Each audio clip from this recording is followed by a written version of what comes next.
네, 안녕하세요. 전편에는 이제 아이비리그하고 그다음에 서울대학교 입시에 대해서 좀 들여다봤었습니다. 오늘은 하버드, 예일, 연대, 고대. 그러니까 하버드와 예일이 아이비리그의 시초가 되었듯이 연고전, 고연전 시초가 있었죠. 근데 이 네 개의 대학의 공통된 인재상을 한번 들여다보게 되면 여러분들이 뭔가를 더 볼 수 있지 않나, 그런 생각에서 한번 들여다보도록 하겠습니다. 먼저 보게 되면은 하버드, 예일, 연세대, 고대, 연세대 이렇게 되어 있는데 입학에 대해서 이렇게 오늘 한번 짚어보도록 하겠습니다.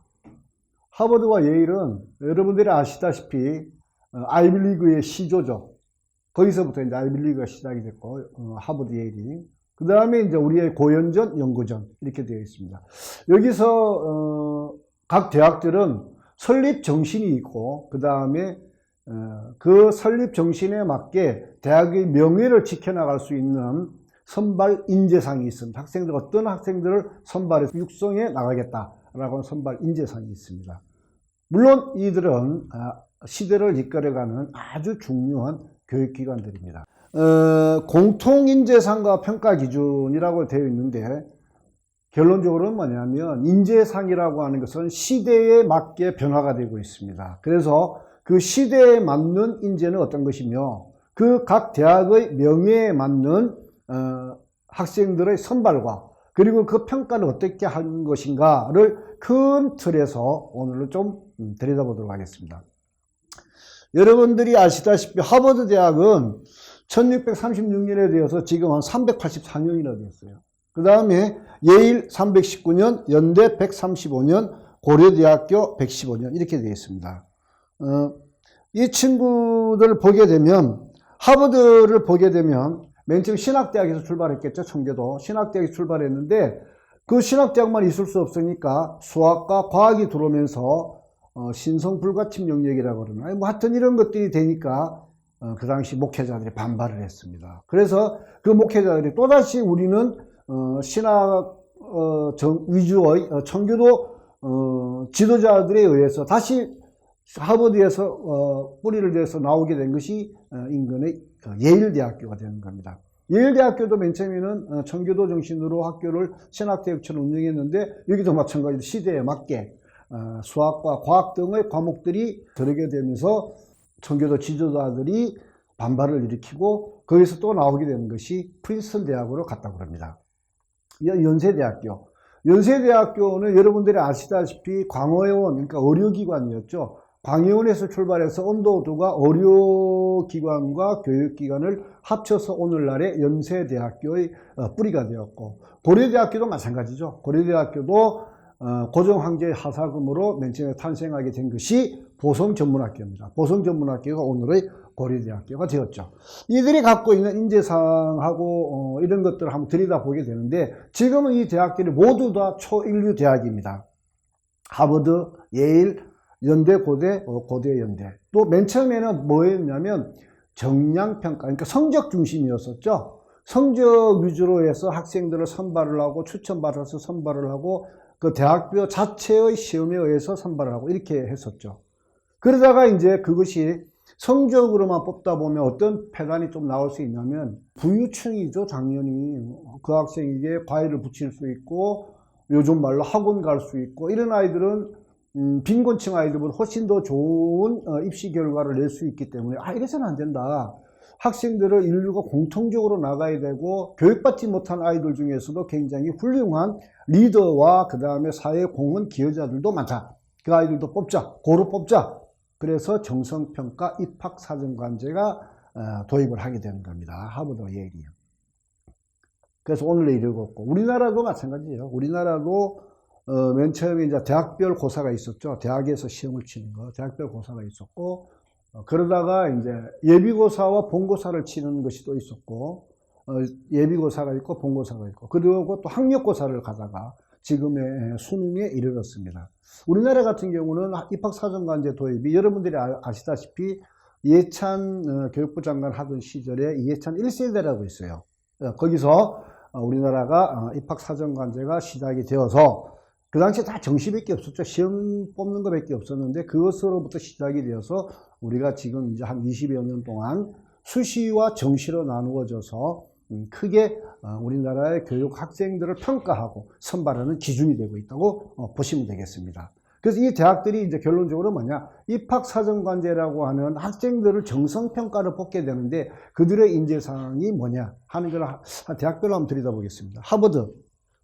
하버드 같은 경우에는 리더십과 사회공헌이다, 이렇게 되어 있습니다. 하버드에서는 그 유명한 영화배우가 누군지 아세요?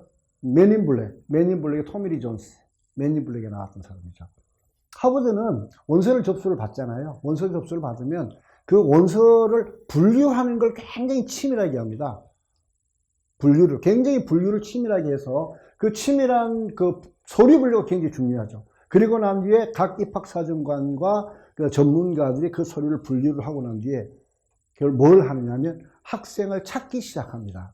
뭐에 맞게 찾기 시작하냐면 리더십하고 그 다음에 사회공헌, 인류공헌을 할 수 있는 사람들의 잠재력을 가지고 있는 것이 누구냐 하는 것들을 찾기 시작합니다.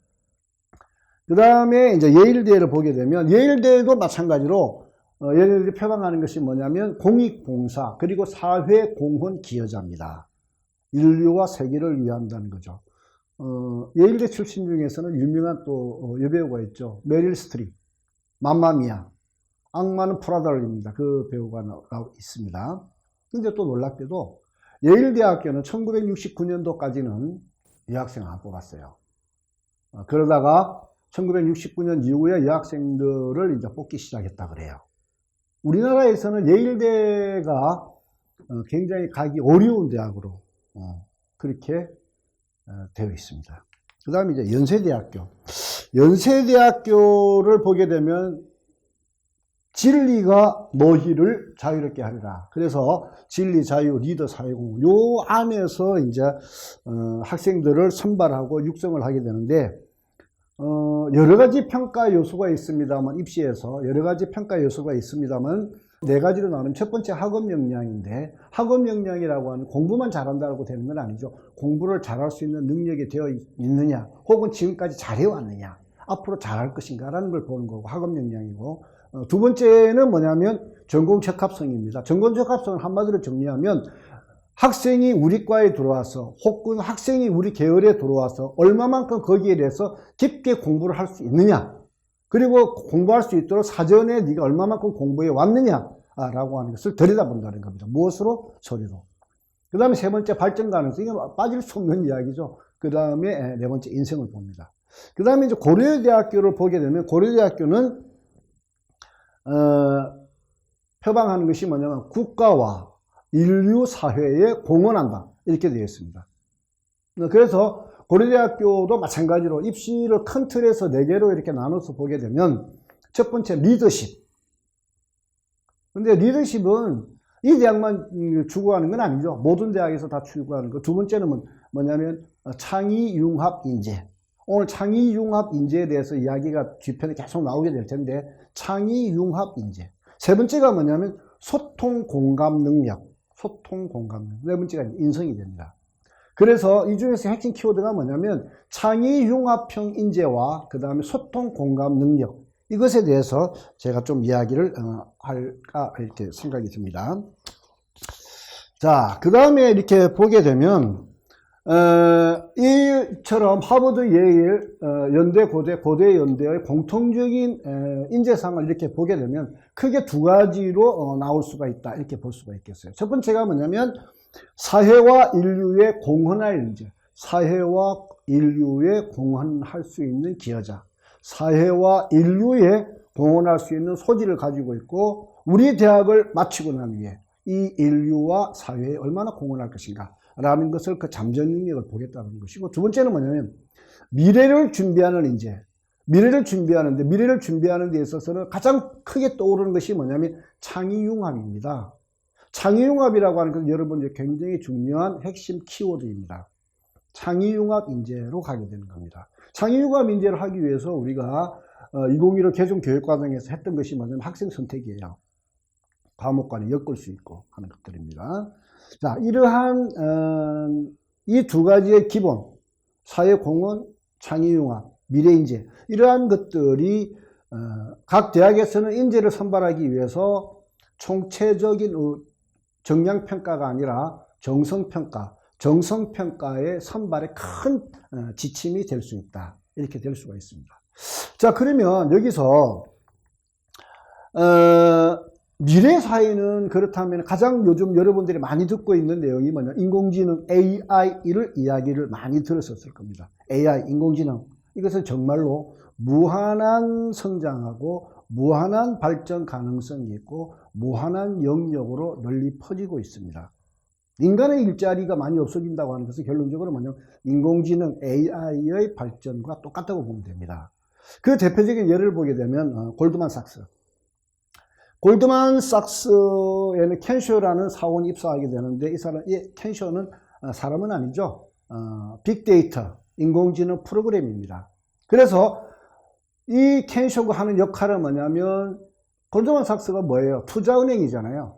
그러면 뭔가 분석을 해야 되고 결론을 도출해 내야 되는데 그 결론 도출에서 가장 중요한 건 빅데이터입니다.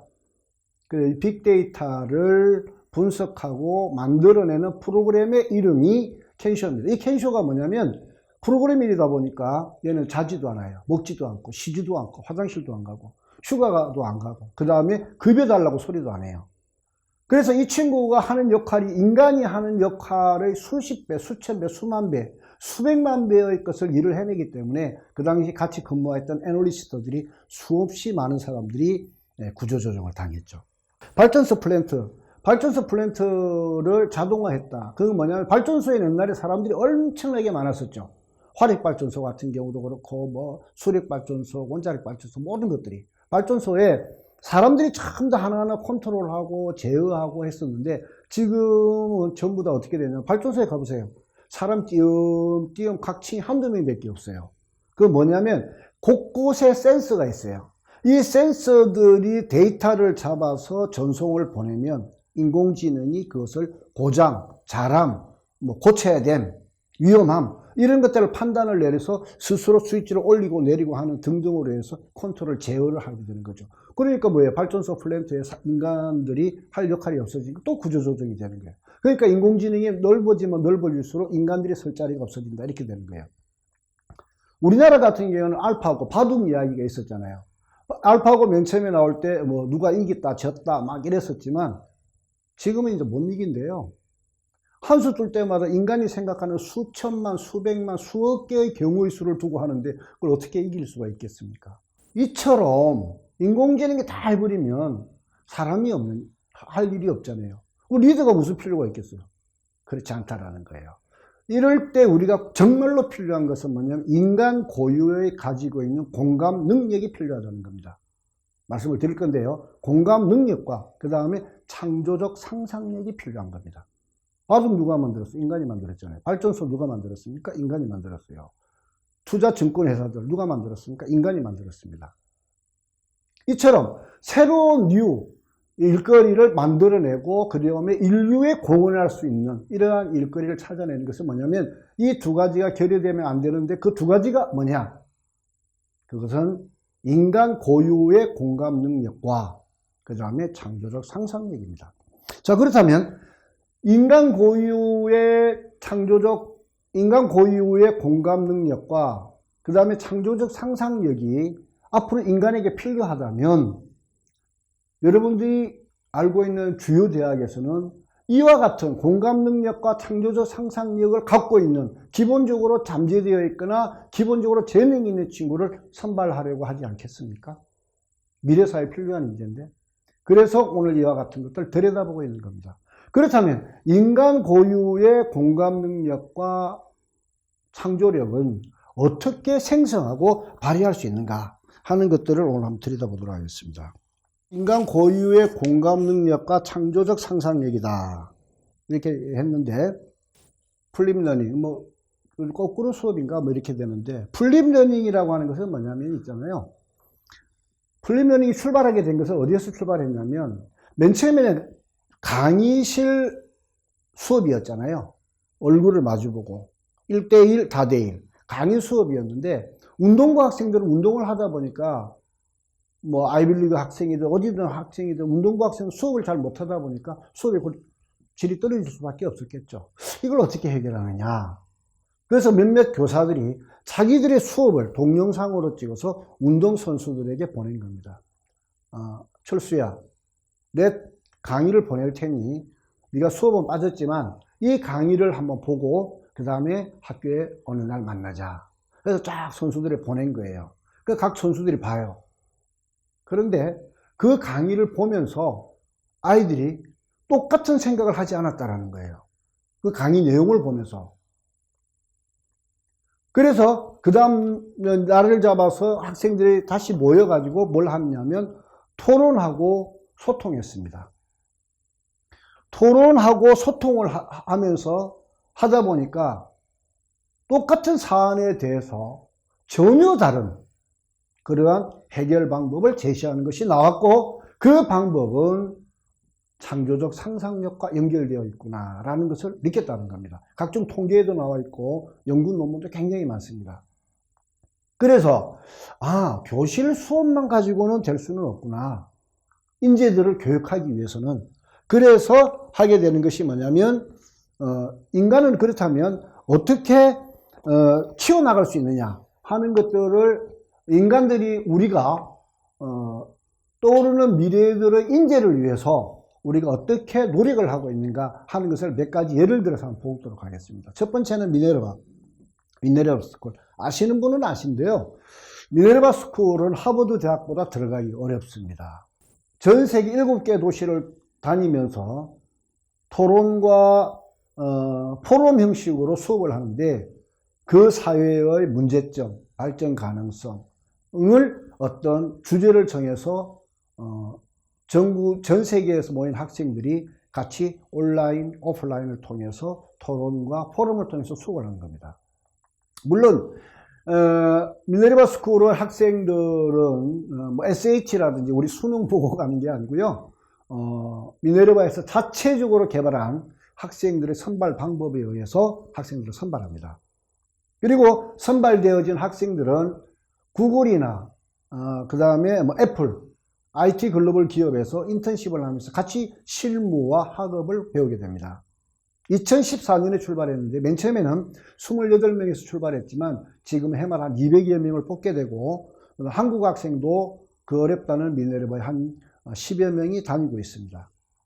그래서 토론과 포럼 형식으로 하면서 얘네들이 하는 것이 뭐냐면 다른 것도 뭐 공부하기 위해서 하는 것도 많겠습니다만 가장 큰 것은 뭐냐면 비판적 사고 능력, 두 번째 창조적 상상력, 그 다음에 세 번째가 의사소통입니다. 의사소통은 얘네들 뭐로 하겠어요? 말과 글이라는 거죠. 말과 글을 어떻게 효과적으로 의사소통하는가에 대해서 계속해서 공부하고 인턴을 하면서 실무와 학업을 병행하고 있습니다. 미네르바 스쿨이 떠오르는 여러 가지 이유도 있습니다만 오늘은 간단한 소개 정도로 마치고, 그 다음에는 예일대에서 여러분 최고의 수업이 뭐냐면 미술관 수업입니다. 예일대 의대 무지하게 들어가기 어렵죠. 근데 들어가서 예일대 의대에서 가장 큰 좋은 수업은 미술관 수업입니다. 학생들이 미술관에 갑니다. 작품을 보고 서로 감상을 합니다. 그리고 난 그 작품에 대해서 서로 감상 비평을 합니다.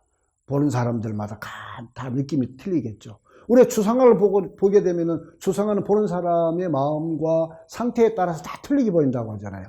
다 틀리게 보이는 겁니다. 이렇게 하는 이유는 뭘까요?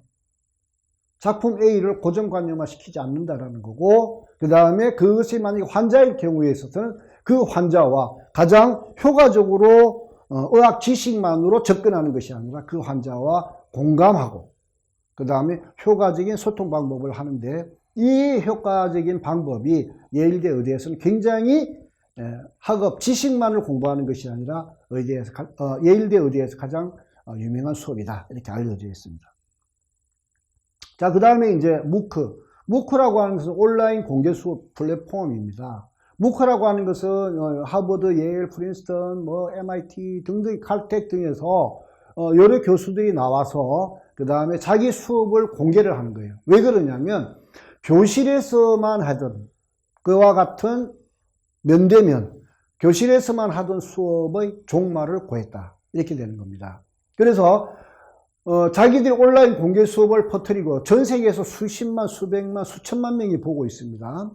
우리나라에서 많이 보고 있어요. 그래서 이와 같은 것들을 그 동영상을 보면서 얘네들 뭘 느끼느냐면 창조적 상상력이 피어오른다는 겁니다.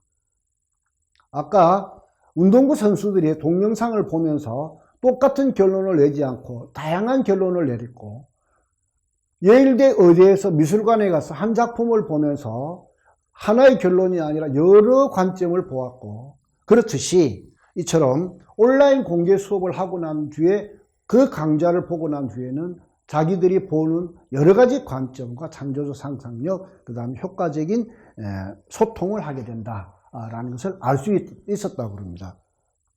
그래서 우리가 현재 지금 보게 되면 인간 고유의 공감 능력과 창조적 상상력을 위해서는 이처럼 노력을 하고 있는데, 이런 것들이 각 대학에서나 누구나 다 알고 있는 이와 같은 내용들이 이렇게 교육하는 이유는 우수한 학생을 선발하기 위한 건데, 어떻게 우리나라에서도 교육의 입시나 선발과 평가에 있어서 반영하지 않겠습니까? 당연히 한다고 봅니다.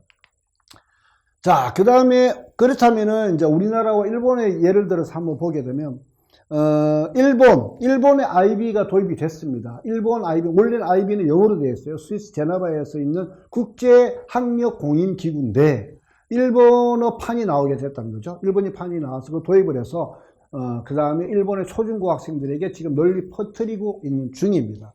하는 이유는 결론적으로 이게 뭐냐면 새로운 생각과 그 다음에 타인과 공감하는 능력이다.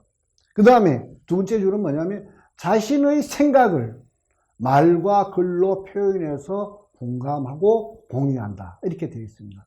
여러분 있잖아요. 사람을 평가하는 데 있어서는 뭐가라고 평가를 하나요? 그 사람 머릿속을 평가를 해야 되는데 그 머릿속이 뭐냐면 말과 글입니다. 그래서 각종 서류를 제출하라 그러고 입시에서 각종 서류를 제출하라 그러고 면접을 하는 겁니다. 우리 한국도 마찬가지예요. 우리 한국도 IB가 이제 나오게 되는데 대구와 제주에서 먼저 지금 시범학교를 운영하고 있습니다. 아주 활발하게 하고 있고 초중고에 도입이 되려고 그러고, 그렇게 하는 이유는 우리 한국 학생들이 문학작품을 A라는 문학작품을 비평을 하는 데 있어서 문학작품을 오지선다형으로 작품을 평가한다. 이게 좀 웃기는 이야기지 않습니까? 문학작품은 얼마든지 다르게 할 수 있는데 그 5개 중에 하나만 골라야 된다. 그건 좀 문제가 있다고 보는 거죠. 그래서 보게 되면 학생들의 비판적 창의적 사고력이 굉장히 향상될 수 있다. IB에 들어가게 되면은 6개 영역하고 마지막 테스트가 있어서 45점 만점으로 구성되는데 그 6개 영역을 스스로 찾아서 공부하고 여러 가지 그러한 것도 굉장히 많아요. 토론하고 토의하고 디스커션하고 뭐 여러 가지가 많습니다. 실행하는 것도 있고 몸으로 체험하는 것도 있고 그래서 굉장히 학습 효과가 높고, 뭐 IB가 무조건 좋다는 건 아니고요. 우리나라에서도 이와 같은 것들을 도입하기 위해서 굉장히 노력하고 있다. 무엇을 위해서? 학생들의 창의력과 그 다음에 공감 능력을 위해서. 우리나라 교육과정에는 해외 교육과정을 검증을 받으면 도입할 수가 있습니다.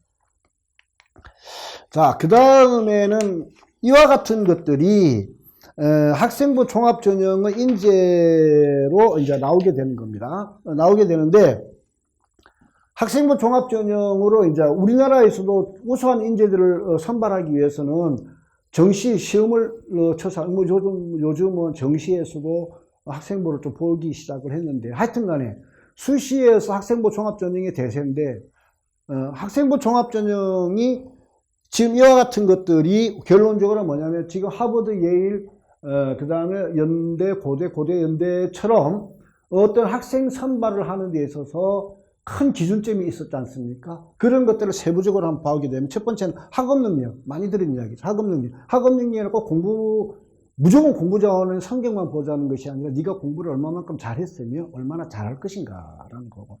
두 번째는 지적 호기심. 이게 본론적으로 뭐냐면 전공 적합성하고 같은 이야기가 되는 거예요. 그 다음에 이제 미래인재 가능성. 미래인재 가능성이 지금 계속 말씀드리고 있는 것이 뭐냐면 인간 고유의 공감 능력과 그 다음에 창의적 창조력, 상상력, 이런 것들을 어떻게 표현해낼 갖고 있느냐. 그 다음에 이제 각 대학에서 빠뜨리지 않는 것이 뭐였냐면 사회 공헌하고 봉사하는 것들이었었죠. 이와 같은 것들을 각 대학에서는 학생부 종합전형 수시에서는 어떻게 보지 않을 수가 있겠습니까? 세계적 흐름인데. 그래서 이와 같은 것들이 있고, 우리나라에서도 이번에 4월 30일 날 대입 2022년도 대입전형 시행계획을 발표해서 현 고2가 대상이고, 이 고2들은 뭐냐면 개정교육과정에서 제일 중요한 건 뭐니까 학생 선택이잖아요.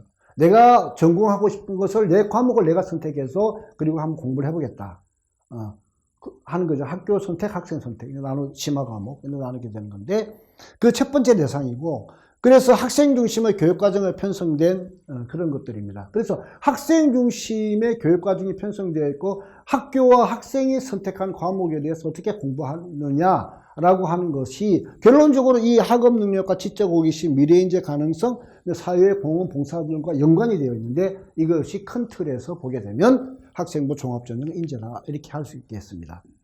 오늘은 하버드, 예일 그리고 연대, 고대, 연대의 큰 틀의 인재상을 가지고 여러분들과 학생부 종합전형을 왜 어떤 평가 기준을 어떻게 만들었느냐, 그 기준점이 되는 것은 무엇이었던가 접해봤습니다.